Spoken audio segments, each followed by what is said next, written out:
You ask Tiger to solve. This deals with linear equations with one unknown. The final result is x equals 2. Let's solve it step by step.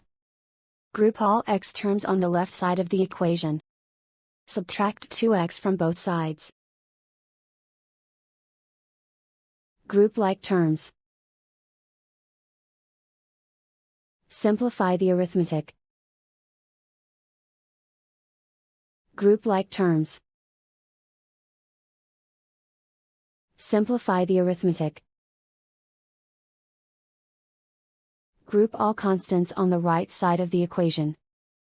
Add 5 to both sides.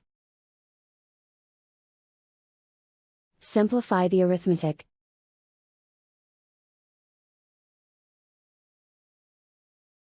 Isolate the x. Divide both sides by 7. Simplify the fraction.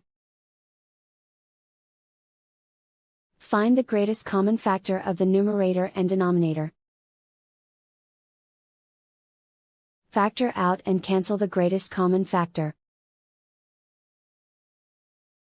And so the final result is x equals 2.